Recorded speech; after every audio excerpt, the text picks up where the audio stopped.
आज की हमारी सेकेंड इवेंट जो कि सामर्थ्य प्रोजेक्ट के भाग रूप में हम शुरू करने जा रहे हैं और रीमा जी ऑलरेडी हमारे साथ जुड़े हुए हैं। So hello Reema ji. Yes. So first of all audience के लिए कुछ अनाउंसमेंट्स है और हम किस इवेंट की आज बात कर रहे हैं वो हम पहले बताना चाहते हैं। उसके बाद रीमा जी हम आपका इंट्रोडक्शन सबसे करवाएंगे। सो सबसे पहले तो ओएसिस ओएसिस का एक प्रोजेक्ट है सामर्थ्य, जो सबको पता होगा कि स्पेशली फॉर वुमेन एम्पावरमेंट है और गर्ल्स को हम कैसे एम्पावर करें, कैसे उनकी जो इंटरनल स्ट्रेंथ है वो बाहर लाए और कैसे गर्ल्स जो है वो लीडिंग रोल अपना प्ले करे। सो उसके लिए ओएसिस का प्रोग्राम है सामर्थ्य और उसी के पार्ट रूप हम इंडिया की जितनी भी लीडिंग वुमेन है उनका इंटरव्यू लेते हैं, उनकी स्टोरीज जानते हैं और उनसे इंस्पिरेशन लेते हैं। सो हमारी लास्ट इवेंट जो थी वो डॉक्टर रानी बंग के साथ थी और अभी की जो इवेंट है सो हम हमारी इंस्पिरेशनल जर्नी कंटिन्यू कर रहे हैं और आज हमारे स्पेशल गेस्ट है Reema Nanavati and we welcome you Reema ji. And हमारी रिक्वेस्ट है सारे ऑडियंस से कि अपना कैमरा ऑन रख के ऑडियो ऑफ रखे ताकि हम लोग लाइव बैठे हो इस तरह से इंटरेक्शन कर पाए और सब लोग एक दूसरे को देख पाए। So yes.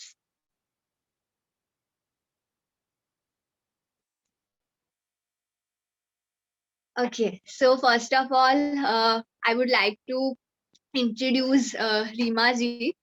So Rima ji को 2013 में फोर्थ सिविलाइजेशन जो अवार्ड है पद्मश्री का वो मिला था। Specially she is the director of सेवा एंड सेवा का फुल फॉर्म है सेल्फ एम्प्लॉयड वुमेन्स एसोसिएशन। सो जो कि लीडिंग वुमेन को एम्प्लॉयमेंट करने के लिए और लाइवलीहुड का स्पेशली प्रोजेक्ट है जो पूरे इंडिया का आई गेस फर्स्ट नंबर का प्रोजेक्ट है जिसमें हम वुमेन को एम्पावर करते हैं कि वो अपना चार्ज खुद ले, स्पेशली जो रूरल बैकग्राउंड के वुमेन है and not just in India पर हम आउट ऑफ इंडिया भी जो रूरल बैकग्राउंड्स है वर्ल्ड में वहां पे जो सेवा है वो काम कर रहे हैं। सेकेंड, रीमा जी को हम चैंपियन ऑफ मेकिंग लाइवलीहुड्स से जानते हैं क्योंकि लाइवलीहुड्स कैसे देना है that she is leading. And the important part is कि शी इज फ्रॉम गुजरात, उनका born and brought up Gujarat में अहमदाबाद से हुआ है। गुजरात यूनिवर्सिटी से उन्होंने अपना एजुकेशन कंप्लीट किया, देन उन्होंने आईएएस किया एंड फिर सोशल वर्कर में ज्यादा फुल टाइम काम करने के लिए और स्पेशली ग्राउंड रियलिटीज क्या है वो जानने के लिए she left her job as a IAS और फिर she join Sewa from 1986। And yes, today we are going to interact with her. And the important part, I would like to ask Reema ji, I want to take her permission कि उनके बारे में सब कुछ internet पे, Wikipedia पे, YouTube पे, बहुत सारी जगह पे बहुत सारी चीजें ऑलरेडी अवेलेबल है जो हम इजीली पढ़ सकते हैं, जान सकते हैं। सो आज का टॉक स्पेशल बनाने के लिए हम उनकी पर्सनल लाइफ स्टोरीज थोड़ा इनफॉर्मली डिस्कस करना चाहते हैं जो शायद हमें इंटरनेट पे नहीं मिले। So is that okay with you? Some untold stories. Yes. Sure. Whenever I feel that it's becoming too personal, My mother only. जब मुझे ऐसा लगेगा कि it's becoming too personal, then I may tell you that I may not be able to answer. Sure. Yes, sure. So welcome once again. Thank you. Namaste. Yes, and first of all, we would like to give our introduction and team introduction also. So हमारे साथ आज team specially zoom coordinator में हर्ष हमारे साथ है, हमारे project coordinator प्रतीक जी हमारे साथ है एंड हम दोनों so specially myself Atmaja and मैं पिछले 7-8 सालों से ओएसिस के साथ कनेक्टेड हूँ and I was 14-15 year old जब ओएसिस के साथ हमने काम करना शुरू किया and this is like a family for us and आपकी जो स्टोरी है, so we also want to work like that कि हम as a women, not as a girl, और ऐसा नहीं सोचे कि हम लोग कुछ नहीं कर सकते, but we want to empower girls, and for that only we are here to take your interview. And Yes, I am Avdi. So, first of all, heartwarming welcome to you in our Oasis family. And मैं Oasis के साथ पिछले 2-3 साल से जुड़ी हूँ. And of course, समाज के लिए काम करना या लोगों के लिए काम करना मुझे भी इतना अट्रैक्टिव या फैसिनेटिंग या सेटिस्फाइंग काम लगता है कि दिस इज अ थिंग जो हमें दुनिया में, शायद दुनिया को आगे ले जा सकती है.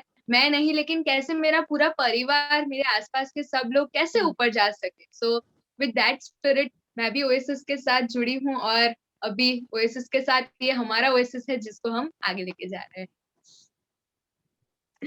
Okay, so shall we start? जरूर, या यस, ओके.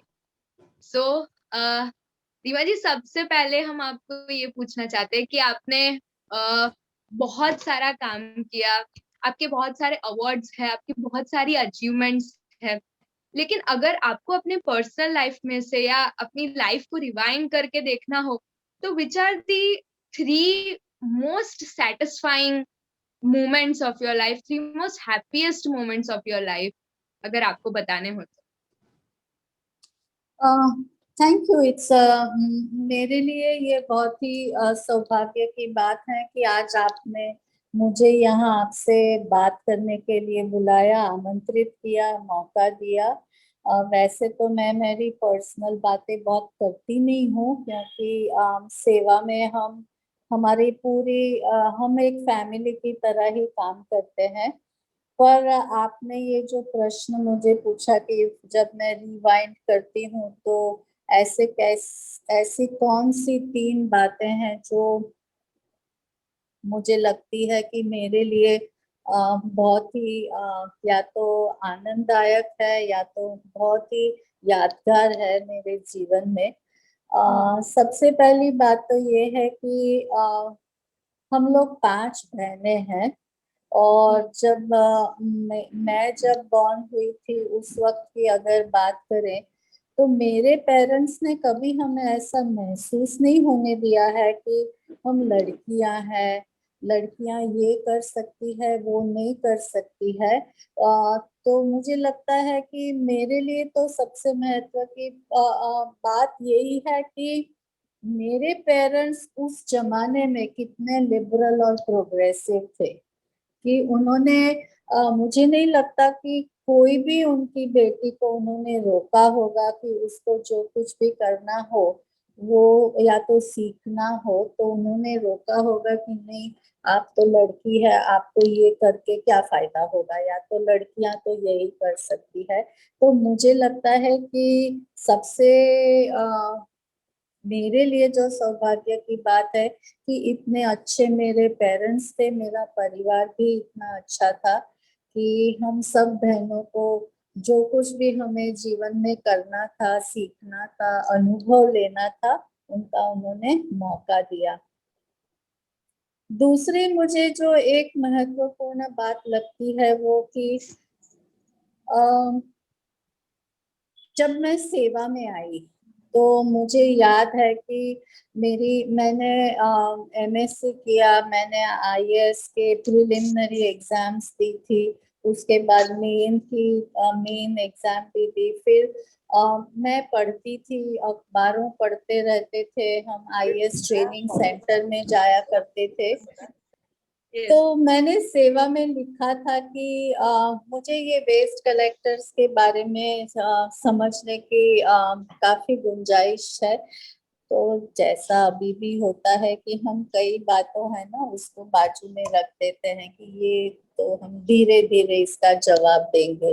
तो 1.5-2 महीने के बाद मुझे जवाब मिला और मुझे इंटरव्यू में बुलाया गया था. वो मेरे लिए बहुत ही महत्व की बात थी. ये एक ही इंटरव्यू मैंने दिया है, बाकी मैंने कभी मेरे जीवन में कोई इंटरव्यू नहीं दिया. आज आपको दे रही हूँ शायद. तो उस दिन मैं गई, मैं एक पोस्ट कार्ड पे मुझे लिखा था कि your this is your interview call letter. मैं जाके वहाँ, मुझे 11 बजे आने को बोला था, तो मैं जाके वहाँ बैठी। 11, 12, 1, 2, 3 बज गए। उस वक्त तो सेल फोन का जमाना नहीं था। तो मैं देखती रही कि बहुत सारी बहनें आती है, वो कुछ एक मीटिंग चलती है, फिर चली जाती है, फिर दूसरा ग्रुप आता है, वो कहीं और मीटिंग होती है, फिर चले जाते हैं। इट वॉज वेरी फैसिनेटिंग, क्योंकि हमारे दिमाग में जब हम कोई ऑफिस में जाते हैं तो यू फील के an office is cabins, tables, chairs, Yeah. It's like a formal office. पर यहाँ तो बहनें ही बहनें आती है, जाती है, आती है, जाती है। कोई बहनें आई तो वो फूल के गजरे लेके आई, सब तो बांटा, सबने फूल पहने। तो मैंने बोला कि ये क्या हो रहा है यहाँ। और मुझे बहुत उसमें दिलचस्पी हुई कि ये कोई अलग सा माहौल है। यहाँ इतना जैसे हम अपने घर में करते हैं कि हम कहीं बाहर गए, हमने बाजार में देखा कि अच्छा ये बहुत अच्छी चीज है, चलो हम घर लेके जाए, तो हम घर लेके आते हैं, फिर हम टेबल पे उसको खुला करते हैं, सबको दिखाते हैं। वैसा ही माहौल वहाँ था। तो मुझे लगा कि हाँ, ये एक जगह है कि जहाँ किसी को कोई पाबंदी नहीं है, किसी को कोई रोक टोक नहीं है, कोई भी आ सकता है, अपनी बात कह सकता है। कोई रोता था, कोई हंसता था, कोई जोर जोर से चिल्लाता था। तो मैंने ये सब देखा। फिर मुझे लगा कि मैं आई थी तो इंटरव्यू देने। तो जब 4, 4:30 बजे, तब मैंने जाके बोला कि ये मुझे बुलाया था। तो वो जो बहन थी एडमिनिस्ट्रेशन में, वो उल्टी मुझे चौंटी और बोला कि अभी तक बैठे क्यों रहे, तो आके फिर बोला क्यों नहीं था। तो मैंने बोला कि पर आपने पूछा भी नहीं, मैं तो कोई बाहर की थी। तो ये मेरा दूसरा था। और तीसरा जो मेरे लिए लाइफ चेंजिंग एक्सपीरियंस हो गया कि जब मैंने सेवा में काम करना शुरू किया, तो उस वक्त था जब 3 सक्सेसिव ड्राउट ईयर्स थे गुजरात में। और वैसे हम सब को पता है कि हमारे देश में बहुत गरीब लोग हैं। हमारा देश उस वक्त गरीब था। पर गरीबी क्या है वो हमने कभी महसूस नहीं किया होता है। जो लोग थोड़े प्रिविलेज हैं, जो शहर में उनका जन्म हुआ और अच्छे परिवार में पाले पोसे गए हैं, उनको अच्छी शिक्षा मिली, तो मुझे बोला गया कि आप सेवा की रूरल विंग में ड्राउट रिलीफ के काम में जाएंगे। और मुझे ना तो पता था कि ड्राउट रिलीफ क्या है। मैं गांव भी पहली बार जा रही थी। तो सुबह 6 बजे मुझे बोला गया कि यहाँ खड़े रहना, जो टीम जाएगी उसके साथ आप चले जाना। तो मैं गई। पता भी नहीं था कि जब हम गांव जाते हैं तो हमें किस तरह के कपड़े पहनने चाहिए, किस तरह से Yes, अपने आप yes. को पेश करना चाहिए।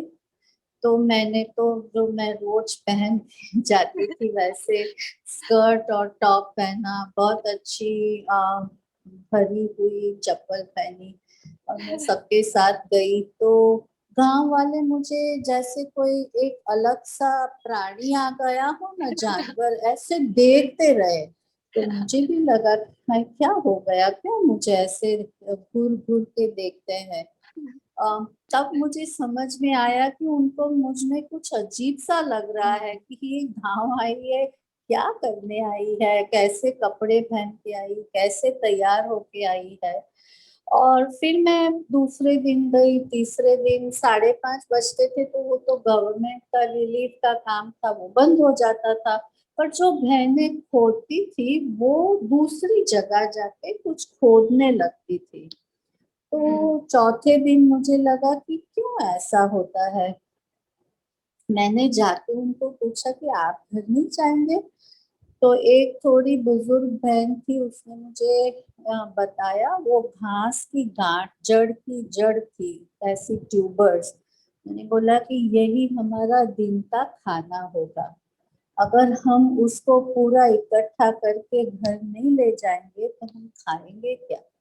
तो वो ट्यूबर्स को घर ले जाती थी, उसको पीस के उसको पानी में नमक और हल्दी डाल के खाते थे। तो गरीबी क्या है ना, इसका एहसास तब मुझे हुआ।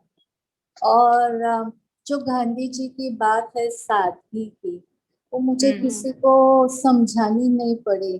मैं अपने आप समझ गई कि अगर मुझे इन बहनों के लिए काम करना है तो मुझे उनका जीवन समझना पड़ेगा। मैं बहुत कुछ बोली, पर आपने मुझे 3 ऐसे दृष्टांत बताए थे, तो इसलिए मैं थोड़ा लंबा बोल गई। Yes, thank you so much Rima ji. So आपने जो भी आप बातें मुझे बताई रीमा बहन बोल सकती हैं, हम सब बहनें हैं, मैं कोई जी नहीं हूँ। ओके तो क्या हम आपको दीदी बोल सकते हैं? हाँ जरूर बोल सकते हैं, आप ओके, मुझे दीदी थैंक बोल सकते यू। थैंक यू रीमा दीदी, आपने बहुत अच्छी बातें बताई। और प्लीज ऐसा मत सोचिए कि हमने जितना पूछा है आपको उतना ही बताना है। आपको लग रहा है कि वो उससे हमें इंस्पिरेशन मिलेगा तो आप ज्यादा भी बता सकते हैं। बिल्कुल। और तो आप अगर बोर हो जाते हैं, दूसरे साथियों भी आपके बोर होते हैं, तो आप मुझे रोक देना, कोई हरकत नहीं। नहीं, यस। तो मुझे रीमा दीदी आप ज्यादा बोलने की अभी थोड़ी आदत हो गई है, इसलिए अगर मैं बहुत बोलती हूँ, आप बोर होते हैं, तो जरूर बोलना कि कुछ और बता सकते हैं, तो मैं समझ जाऊंगी। Thank you so much. So आपने बहुत इंस्पिरेशनल बातें बताई, स्पेशली आपने पहले जो डिस्क्रिमिनेशन की बात बताई, दैट वाज सो इम्पोर्टेंट कि जब हम डिस्क्रिमिनेशन गर्ल बॉय का नहीं करते हैं तो कितना अच्छा इम्पैक्ट आता है हमारे ऊपर। So that was really important part. और दूसरा आपने जो गांव वाला इंसिडेंट बताया कि अगर हमें किसी कम्युनिटी में जाना है तो हमें उनके जैसा बन के जाना है, तो ही शायद वो हमें एक्सेप्ट कर पाएंगे। अदरवाइज हम उनके लिए एलियन बन जाते हैं और वो हमें एज ए फैमिली एक्सेप्ट नहीं करेंगे। So that was so important part जो हमारी लर्निंग हुई है कि यस। दूसरा हमें आपसे ये पूछना था कि पूरे नेशन को आपके लिए बहुत प्राउड का फीलिंग है, स्पेशली गुजरात में तो सब आपको बहुत रिस्पेक्ट करते हैं कि आप इस जंक्चर पर पहुंच पाए, आपने इतना सब कुछ किया इंडिया के लिए। सो कोई भी चीज बहुत इजीली हमें नहीं मिल जाती है, यानी अगर पद्मश्री मिला है या इतनी मेहनत करके इतने लैक्स ऑफ वुमेन को लाइवलीहुड देना इजी बात नहीं है।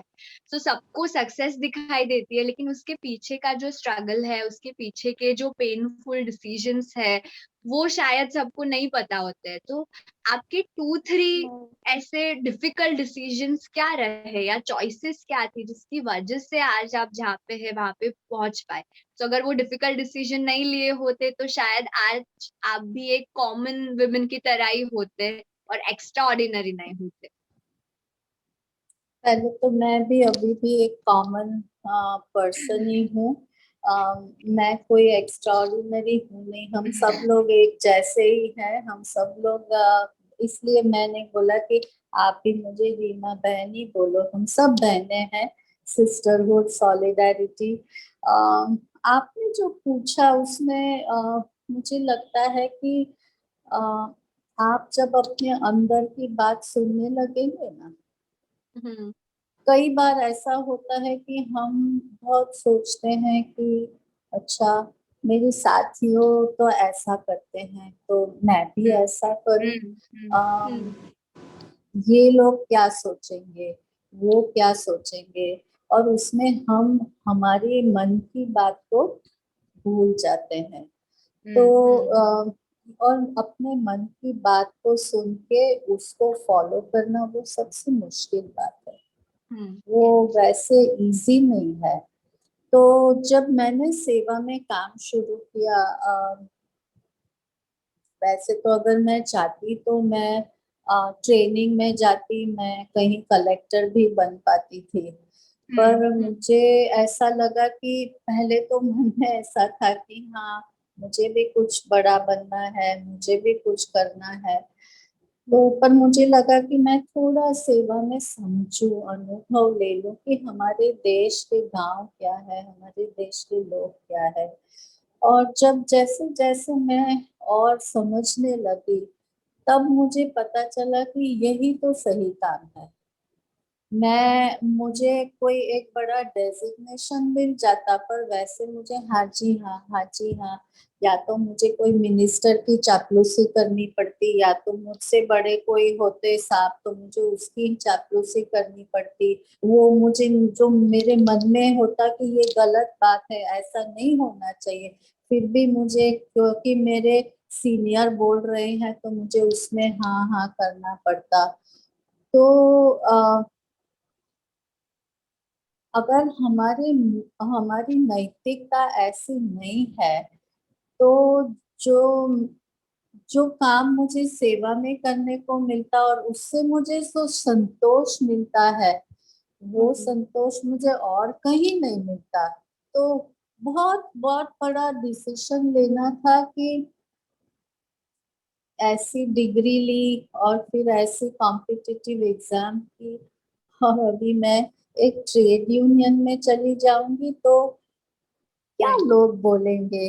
पर मैंने वो कुछ नहीं सोचा, और मैंने सिर्फ यही सोचा कि मुझे अगर ये लगता है कि मैं यहाँ काम करूंगी तो मुझे खुद को बहुत कुछ सीखने को मिलेगा। मेरा मेरा गुजरात राज्य क्या है, मेरा देश क्या है, हमारी बहनों की परिस्थिति क्या है। हम तो बहुत ही नसीबदार हैं कि हमें बहुत कुछ मिला है। तो मुझे ये काम में और गहराई से जुड़ना है। तो ये निर्णय लेना कोई आसान नहीं था, आपके ऊपर बहुत दबाव होते हैं।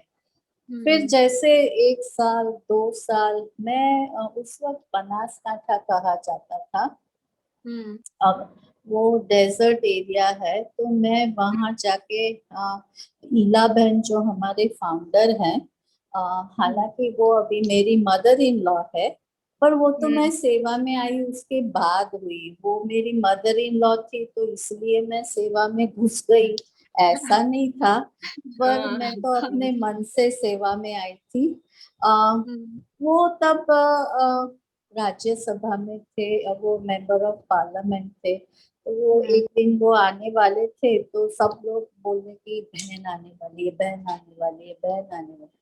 तो मुझे लगा कि अच्छा मुझे भी ये बहन देखने हैं कि कौन है ये बहन, जिनके बारे में सब सब कुछ पढ़ा है, सब लोगों ने बात की है। फिर वो जो नए जुड़े हैं ना उनको बुलाते थे, तो उन्होंने मुझे भी बुलाया। और तब तक तो मुझे लगा था कि काम करना है, पर मैं जो काम करती हूँ उसमें मुझे कोई मजा नहीं आता है। तो पहले से मुझे ऐसा है कि कुछ अलग सा करना है, कुछ चैलेंजिंग करना है, तो उन्होंने वैसे बुलाया। फिर उन्होंने पूछा कि मैं कौन हूँ और क्यों यहाँ आई, क्या करती हूँ। फिर मैंने अंत में उनको बोला कि वैसे तो मैं ऐसा सोच के आई थी कि मैं यही काम करूंगी, पर मुझे लगता है कि नहीं, मैं शायद वापस वो मेरी करियर परस्यू करूंगी। तो उन्होंने बोला कि क्यों, तो मैंने बोला मुझे कुछ चैलेंजिंग काम चाहिए। तो उन्होंने मुझे दूसरे दिन एक फाइल दी और मुझे बोला कि आप ये डिस्ट्रिक्ट की कलेक्टर बन जाओ। और वो था कि बनासकांठा में एक वाटर सप्लाई का प्रोग्राम गवर्नमेंट ऑफ इंडिया लगा रही थी, और उसमें बहनों को ऑर्गेनाइज करना था एज वाटर यूजर्स। अभी ना तो मुझे उस वक्त पता था कि बनासकांठा किस दिशा में है, वहाँ क्या समस्या है, बहनों को हम वाटर यूजर्स की तरह कैसे ऑर्गेनाइज करेंगे। हमने तो सिर्फ नल चालू किया, पानी आता था, अभी उसमें क्या ऑर्गेनाइज करेंगे। फिर भी मैंने सोचा कि इंटरेस्टिंग रहेगा, मुझे भी सीखने को मिलेगा, तो मैं वहां जाके रहने लगी। और इतनी वहां बिजली भी नहीं थी उस वक्त, पानी भी नहीं था, इसीलिए तो ये पानी का प्रोग्राम आ रहा था। फिर इतनी गर्मी और बहुत सारी सैंड स्टॉर्म्स आती थी। कई बार जब आप गाँव गाँव में घूम के आए तो ऐसा लगता कि हाँ मुझे ठंडा पानी पीना है अभी, पर जब आप आएंगे तो ना तो पानी होगा ना तो बिजली होगी। तब मुझे कई बार ऐसा हो जाता था कि मेरे दोस्तों या मित्रों देखो कितने अच्छे हैं, स्थिति में है, वो उनको तो ऐसी जॉब है, मुझे क्यों ये सब करना है। तो हम्म। ऐसा बार बार हो जाता था। फिर जब मैं दूसरे दिन वही बहनों के पास गांव में जाती थी तो मुझे ऐसा होता था कि अरे ये देखो ये तो रोज ऐसी परिस्थिति में है, फिर भी कितनी प्रफुल्लित रहती है, कितनी उनको आशा है कि नहीं एक ना एक दिन तो मेरी परिस्थिति सुधरेगी। तो मैं एक दो दिन बिजली नहीं है तो क्यों कंटाला मुझे आ जाता है, या मुझे एक दिन ठंडा पानी नहीं मिला तो मैं क्यों ऐसा उसके लिए तरसने लगती हूँ। तो फिर से मैं लग जाती थी। तो मुझे लगता है कि जब हम वो बहनों को देखते हैं ना, और लगता है कि इनकी जो कठिनाइयां हैं, मुझे तो सिर्फ ठंडा पानी नहीं मिलता था, उनको तो पानी लेने के लिए 10 गांव चलना पड़ता था। Yes. फिर भी वो हमेशा जब मैं गांव जाती थी तो हंसती ही रहती थी, मेरे साथ पानी की ही बातें करती थी, और कुछ अच्छी बातें, वो मेरे सामने रोने नहीं बैठ जाती थी कि अरे आप क्या आती है, मेरे को तो इतना दूर जाना पड़ता है, इतना घंटा बिताना पड़ता है, कभी वो रोती नहीं थी। तो वो मुझे सबसे बड़ी सीख मिली कि अगर वो बहनें इतनी कठिनाई में है, 15-15 दिन तक तो वो नहा नहीं पाती थी, पर वो एक बार उसको आपने ऐसा कुछ फरियाद करते हुए, कुछ रोते हुए नहीं देखा, तो मैं क्यों कंटालती हूँ। तो ये दो मुझे लगते हैं कि सबसे बड़े मेरे जीवन में निर्णय थे, जिसने मुझे तैयार किया कि कैसी भी परिस्थितियां हो, कैसे भी चैलेंजेस हो, आपको उसको अ, झेलने के लिए हमेशा तैयार रहना चाहिए, तभी तो हम ग्रो कर सकते हैं। तो Right. वैसे हम किताबें पढ़ के तो ज्ञान इकट्ठा कर लेते हैं, पर जो अनुभव में से हम सीख के तैयार होते हैं, तो वही तो वही हमारा विकास होता है, और हम दूसरों को भी साथ में लेके विकास कर सकते हैं। Thank you so much Reema दीदी। आपने शायद हमें एक बहुत इम्पोर्टेंट बात बताई अभी। आपने जो पहले बोला कि लोग क्या करते हैं या मेरे दोस्त क्या करते हैं, मेरे आसपास मेरे जो लोग हैं वो मुझे क्या बोलेंगे, इसमें से शायद हम सब डरते हैं कोई डिसीजन लेने के लिए कि लोग क्या कहेंगे, लोग क्या पूछेंगे, ये कैसा काम कर रहा है, इतना अच्छा है पढ़ाई में तो क्यों ये काम कर रहा है। That was such an important thing कि मेरा दिल जो बोलता है, मुझे जो लाइफ में करना है, वो इनर वॉइस जो है उसको मैं फॉलो करूं, ना कि लोग क्या कहेंगे और लोग क्या पूछेंगे उसको। एंड स्पेशली आपने जो दूसरी बात भी बताई कि आईएएस अगर बनते हैं तो एक कंफर्ट होता है, एक नाम होता है, फेम होता है, और वो सारा छोड़ के एक डिसीजन लेना कि मुझे एक्चुअली में ग्राउंड में जाके काम करना है, मुझे ऑफिस में बैठ के ऑर्डर दे के या उस तरह से काम नहीं करना है। So that was really very strong decision. तो हमें अगर लाइफ में कुछ करना है तो हम ऐसे इजी डिसीजंस लेके तो कभी आगे नहीं बढ़ सकते। So that was so important. Thank you. This are very beautiful points. और अब हम आगे आपको ये पूछना चाहते हैं कि ये आईएएस का आपका जो ड्रीम था या आपका जो डिसीजन था, आपको बचपन से ऐसा कुछ करना था? आपको कहाँ से मोटिवेशन मिला कि आपको ये आईएएस करना है, या उसके पीछे का ड्रीम क्या है आपका? नहीं, बचपन से तो ऐसी कोई मेरी सोच नहीं थी। पर जब मैंने कॉलेज खत्म की ना, तो हम्म। सबकी ऐसी हालत होगी कि अभी मैं क्या करूं, अभी मैं क्या करूं? या तो आप हमारे पेरेंट्स बोलने लगेंगे कि आप ये करो, आप वो करो। आप मेरे पेरेंट्स तो मैंने आपको पहले बताया कि ऐसे थे नहीं, उन्होंने तो हमको फ्रीडम दिया था। तो मैंने बहुत सारी यूनिवर्सिटीज जो अमेरिका में थी, जर्मनी में थी, वहां भी अप्लाई किया। और फिर मुझे लगा कि करना है तो कुछ ऐसा करना है कि जो कोई नहीं करता है। तो फिर मैं, और उस वक्त जो सबसे मुश्किल था वो ये कॉम्पिटिटिव यूपीएससी की कॉम्पिटिटिव एग्जाम थी। तो मैंने बोला कि अगर वहाँ प्रदेश में जाने को नहीं मिलेगा तो हम ये एग्जाम को टारगेट करेंगे। तो क्योंकि प्रदेश में जाने की गुंजाइश बहुत नहीं थी, क्योंकि उस वक्त फीस तो डॉलर में भरनी थी या तो यूरो में भरनी थी। इतने सारे पैसे तो थे नहीं हमारे पास, लोन मिले या ना मिले वो सब था। तो इसलिए तो नेक्स्ट ऑल्टरनेटिव तो यही था। तो ये दो लेके फिर मैं घूमती रहती थी, रोज एक जगह अप्लाई करने का यूनिवर्सिटी में, ऐसे लिखने का, जो असाइनमेंट्स दिए हैं वो करने का, और बाकी के टाइम में ये यूपीएससी के लिए तैयार होने का, वो ट्रेनिंग सेंटर में जाने का, क्लासेस करने के, वो मैं करती रहती थी। तो उसमें से मुझे एडमिशन्स तो मिल गए, पर मुझे पार्ट स्कॉलरशिप मिली। तो पार्ट स्कॉलरशिप को क्या करना है, तो इसलिए मैंने वो आइडिया छोड़ दिया।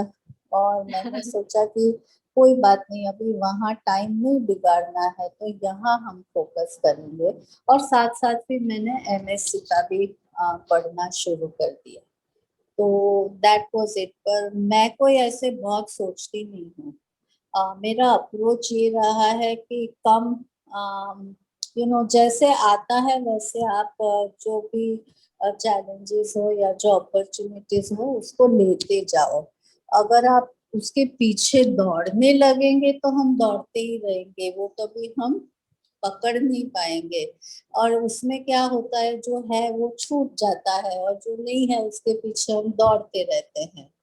तो इसलिए मैं कभी ऐसा लंबा सोचती भी नहीं हूँ। और मैं किसी के पीछे भागती भी नहीं हूँ, पर जो आता है उसको लेते जाओ, जो आता है उसको लेते जाओ।